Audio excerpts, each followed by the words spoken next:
You are now tuned in to 2 to 3 with Janet Leigh. And today we have a very special guest I'm excited to have on the show and talk to and pick his brain a little bit about his movies and writing and etc. And today it is producer, director, screenwriter Joe McClean. Hi, how are you? Thanks for having me on. I'm great, it's really truly an honor to have you on the show. I've done my little bit of research and everything, and I want to find out, how long have you been producing, directing, and screenwriting? What actually came first? Well, acting came first. I started acting in high school and then went to university on a Shakespeare scholarship. And then I only stayed there for a year, and then I sort of decided to just move to New York and try to do it professionally. So I lived for a handful of years touring theater around the country as an actor, and while I was in one of those tour buses for many, many hours, going from city to city, I tried my hand at screenwriting for the first time. When I got back home, I got lucky, and a producer read that screenplay and didn't buy that, but hired me to write a script for them.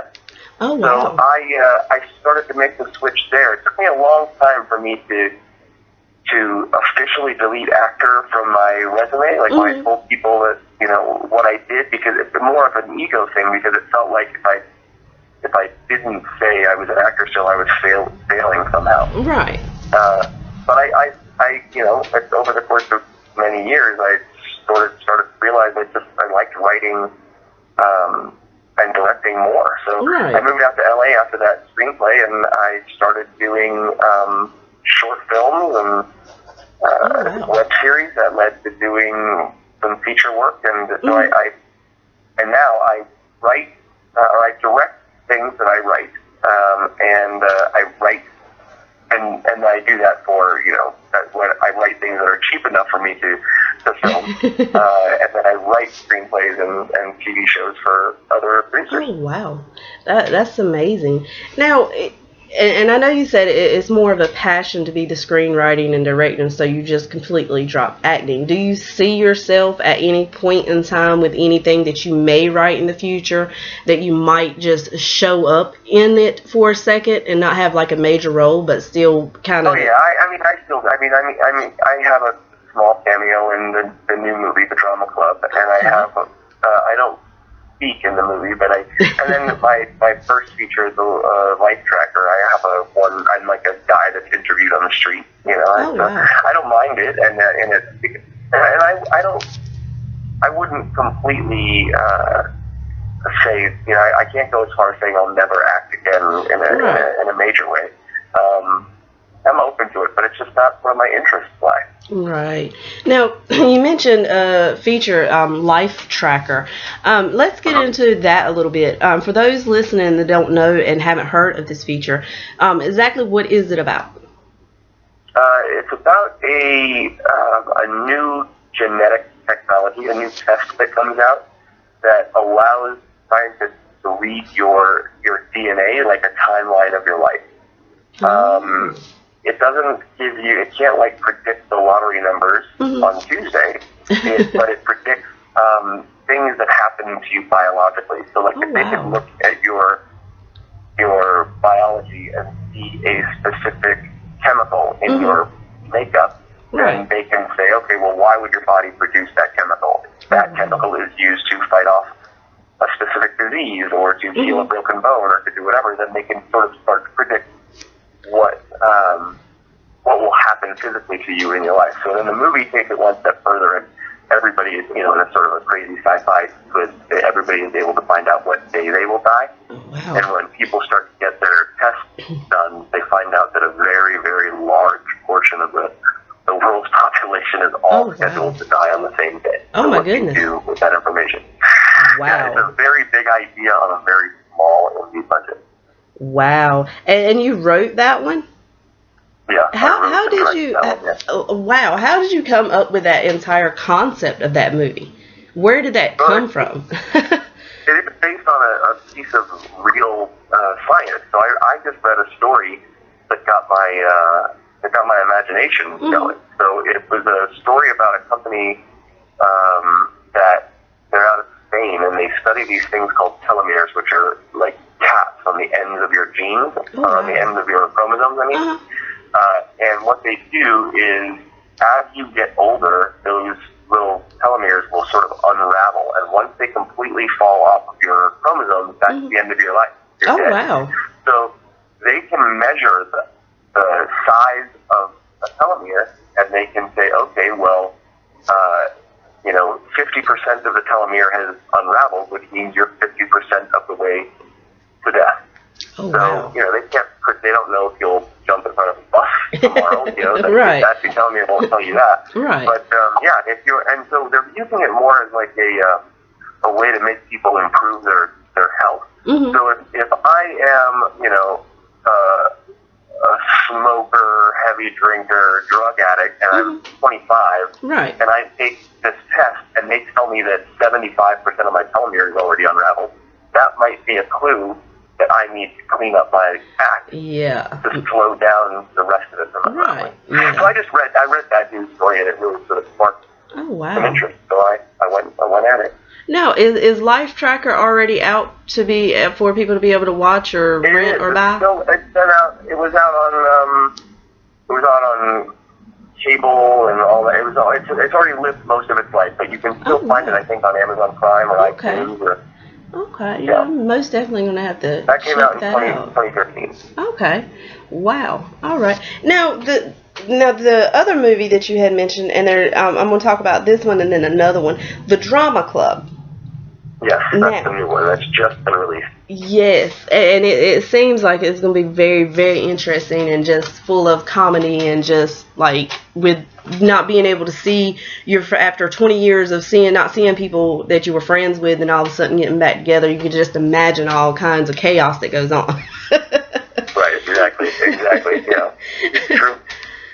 So now, even though I put that little bit in there, can you, for those that don't know exactly what it's about and haven't heard of it yet, that may be listening in or maybe wanting to listen to this interview once it's posted after we've done the interview today, can you tell them what it's about? Yeah, it's about 6 people who met each other in their high school drama club, and they all had their, relationships back then, and they made a pact to come back to this place that they used to spend spring break together at. They made a pact to come back in 20 years. When they get there, it's sort of, I think everybody can understand that when you get together with old friends, all of a sudden you start to feel those same feelings and act the same way, and so they become pretty immature pretty fast, and they sort of fall into their old hijinks, and then but the fact that they are adults, that brings in some, their decisions. Now that, those decisions that they're making are maybe okay for kids, they're not okay for adults. So it sort of punches them in the face dramatically as their decisions become a little too immature. Right. Wow. Now, this takes place over a weekend. These people get back together. Wow. How long did it take from the beginning of writing the Drama Club to where it is now, where it's actually been released? About 2.5 to 3 years. I don't know exactly. I can't pinpoint when I started thinking about the idea or started writing it. I know that I finished the script for the Drama Club in December of 2014. Okay. Wow. Yeah. So, and it's fine. And it's released out now. It's available for people now. And where can they go find it at? Now it's on iTunes and Amazon right now. iTunes and Amazon. You guys heard that. Be sure to check out the Drama Club. It seems like it's going to be one of those that will take you back to when you were in high school. Yes, exactly. And it seems like it's going to be very, very interesting. So be sure to check that out. If you can't get a chance to check it out during the week because you're working and everything, make sure that's one of your weekend movies this coming up weekend. And be sure to check it out on Amazon and iTunes. And let us know what you think.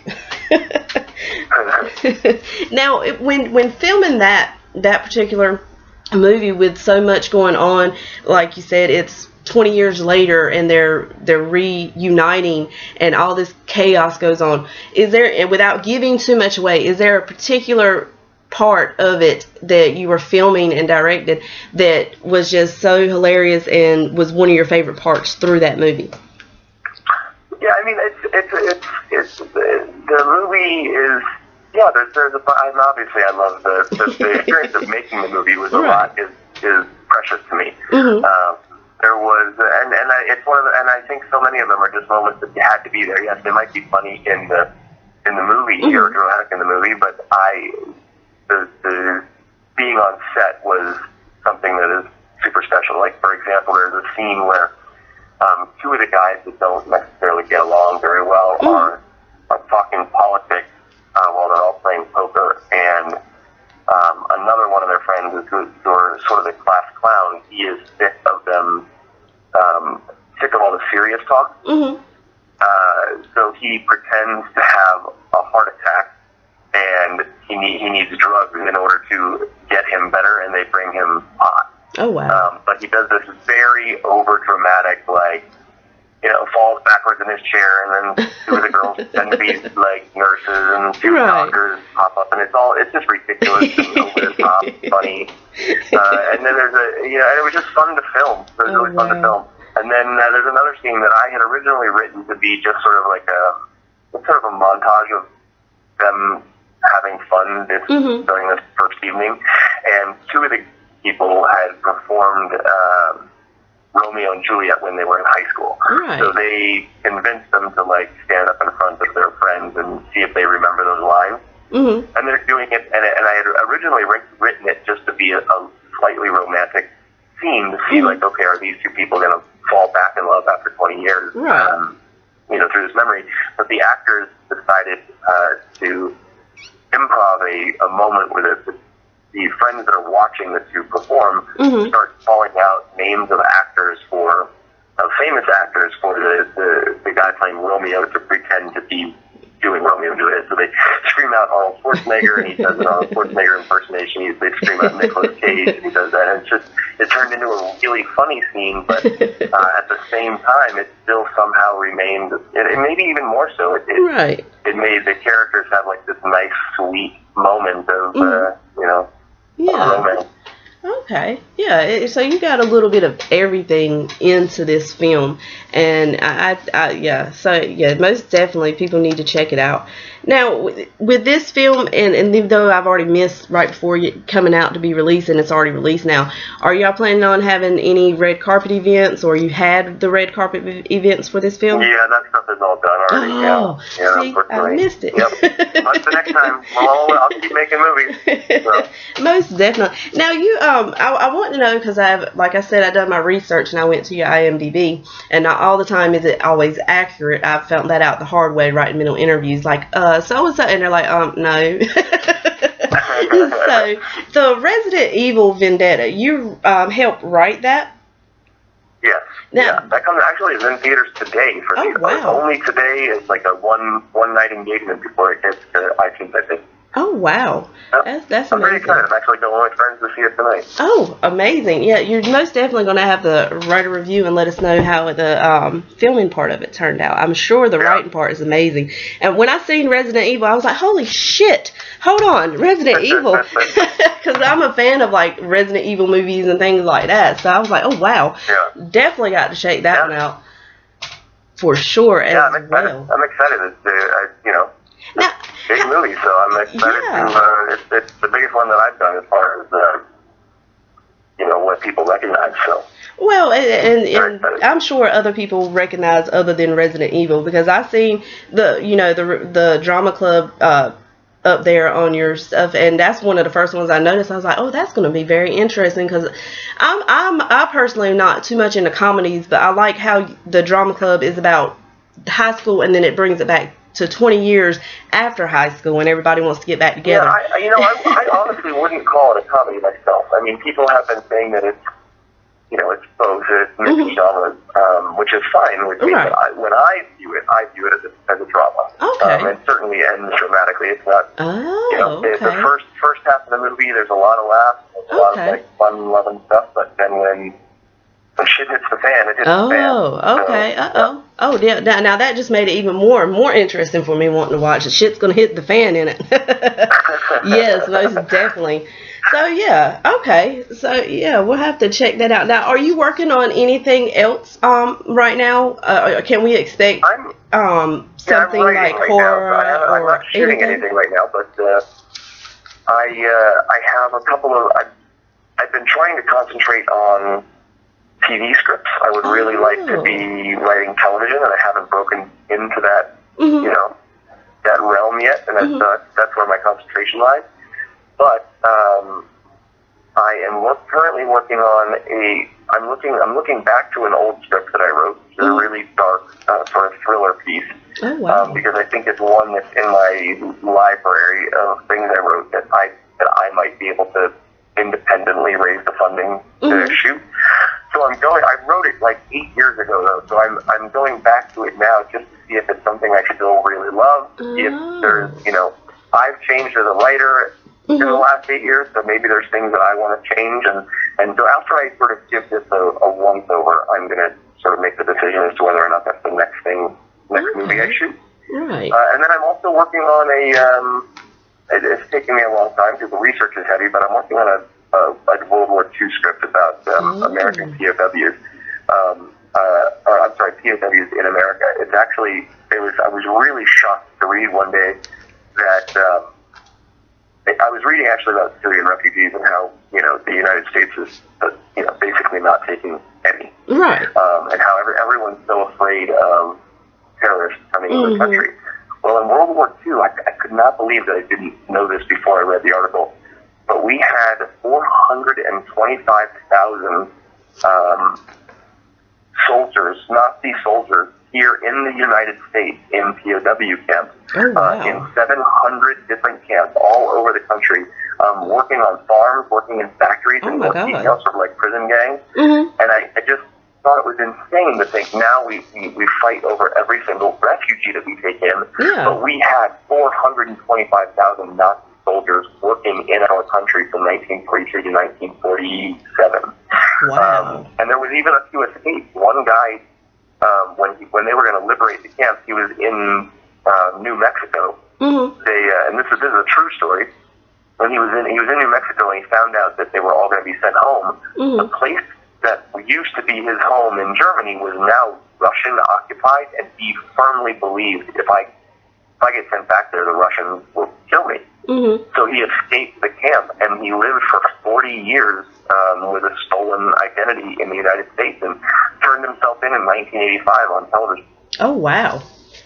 Yeah. Wow. Yeah. So yeah, I'm pretty interested in it. So I'm writing a story about that time and that sort of forgotten time in American history. Yeah, and you would get a lot of hits with that as far as like people very interested in that because it's a part of the history. And yeah, I'm even kind of in shock about the 425,000. That's I can't believe people. I can't believe it wasn't in. I don't remember ever hearing about that in my history books growing up in school. Like, right. It just seemed nuts to me. Yeah. And there's some really crazy stuff too. Like we're talking about 1940s when things were not nearly as equality we had not had the Civil Rights Act and things like that yet.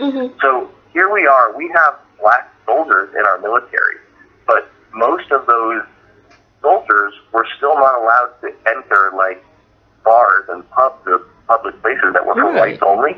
Right. And so there were times when these Nazi soldiers were allowed to go off, like if they were like high-ranking Nazi soldiers, they were allowed to go off the camps that they were being held in, as long as they had a guard with them.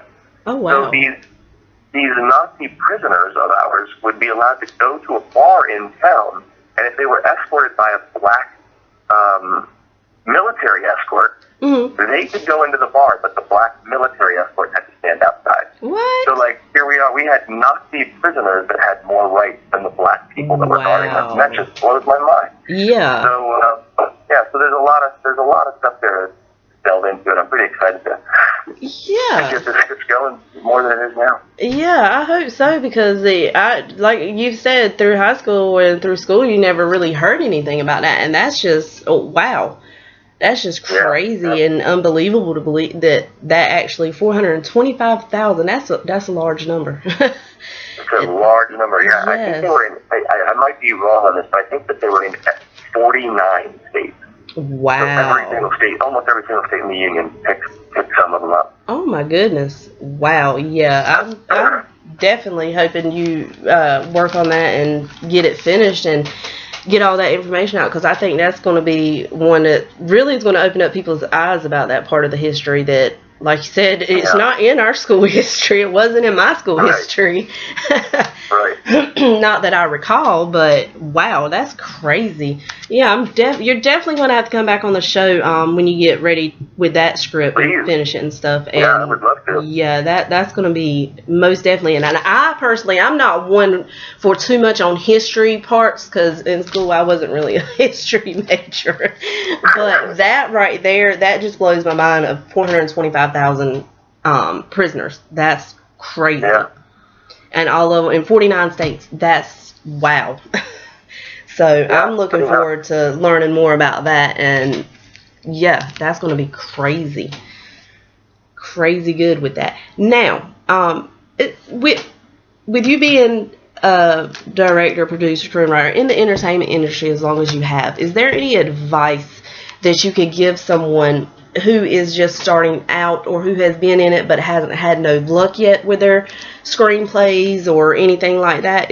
What advice could you give them? Yeah, I mean, it's hard, because the advice that everybody gives is the right advice, but it is so hard to take, because it's just not as easy as saying it. You know, it's easier said than done, and that advice is to just keep working. If you're a writer, keep writing screenplays. If you're a director, go make a movie. Like, I mean, technology is so available. Cameras are so available to everybody now. So just go practice. Right. Don't think that the first thing you make is going to make you a superstar celebrity or be put on, TVs across the nation. Like, I can't tell you how many things that I've made that I would be embarrassed to show people now. Or things that I've written that I would never let anybody read now, because I've grown, as a filmmaker over the course of the last 15 years. So you just have to keep doing it. You just have to keep at it, keep trucking along, write more, direct more, produce more, do it on your own. And eventually, every single time you do something like that, you're basically creating your own networking opportunity. So if I write a script and I have 10 people over to my house to do like a little read-through so I can hear it out loud, I'm now talking with 10 other people who are also trying to make movies and tell stories. And then when they need help, they'll call me to help them. And when I hire a crew to shoot a movie, now I'm hanging out with and actors as well. I'm hanging out with a bunch of people that are all like-minded, that are also going off to do their own things. And the more people you know, and the more you work, at it yourself, the higher chances you have of becoming successful. Right. That's good advice, and I think don't wait for anybody else to tell you that you can do your work. Yeah, don't wait for somebody else's validation of what you can do. Do it. Just go for it and do it yourself. And just keep trying if you keep failing, because, and not like you said, not everything you write is going to be something that's going to make it. Just keep going. Right. And that's best advice you can give anyone in the entertainment industry. Because like you said, you're not going to make it with your first one. Most times you won't. Just keep going. If that's really your passion and what you want to do, then just don't stop for nothing. Yeah, exactly. That's the truth. So everybody be sure to check out The Drama Club. It's out on iTunes and Amazon Prime, right? It's not on Amazon Prime yet. Okay. It's on Amazon. Amazon. Okay. See, there we go. And then also, excuse me, I know you said you were going to go see the Resident Evil Vendetta, which you wrote and things like that, helped, right? Make sure you let us know, make a post or something so I could see the review of it. Yeah, will do. About will it. do. Yeah, And, please. yeah, so most definitely. And be sure to stay in contact as well, because I want to know how this World War II script is going along. That I think is going to be awesome and give people an eye-opener on actual history. So, well, it was great talking to you. I will let you go because I'm pretty sure I want you to get back to that script and other things that you've got going on today. Thank you so much for having me on today. You are so welcome. Everyone, be sure to check out Joe McClean. Oh, wait a minute. I forgot. You have your own production, I think it's production company, Ginger Beard. Yeah. Okay, talk about that first before we go. No, it's just my little company where I produce my own stuff, Gingerbeard. Okay. You can go to gingerbeardfilms.com is the name of you can see some stuff that I've worked on, and yeah, it's just my little production company. It's just me. It produced the Drama Club. You know, I just keep it separate from the rest of my life. You know. Okay. Now, before we get out of here, can you let people know where to follow you at on social media to keep up with your movies and events? And I'm on Twitter at Joe_McClean, and the movie is on Twitter at Drama Club Movie. Okay. Yeah, follow me there. That would be wonderful. Okay, great. Yeah, be sure to follow him, and once you see it, I'm sure he would like to hear your reviews on the film and everything. Send them away. Yeah, love it or hate it, just send it away. There you go. Now, before we go, is there any shout-outs you'd like to give? No, this is great. I'm very thankful that you had me on, and I just want to keep spreading the word about the Drama Club. Yes, I want people to see definitely. it. You know? Yes, most definitely. We'll just keep shoving it in their face till they have no choice but to watch it. Exactly. That's the point. There you go. All right. It was great talking to you. Thank you. And we'll have to keep in contact because, like I said, this World War II thing is going to be, yeah. I want to know more about that. You're welcome, and have a great day. You too. Bye. Bye-bye. That was producer, director, and screenwriter Joe McClean. Be sure to follow him on Twitter. Be sure to follow the Drama Club. Be sure to check out the Drama Club. Make time for it. Watch it on iTunes or Amazon. And yeah, just keep up with his work and be listening out. I'll try to keep up with as much posts as I can to let you know the upcoming about the World War II for those history buffs out there that are listening in. Yeah, so pretty much thank you all for tuning in to 2 to 3 with Janet Leigh.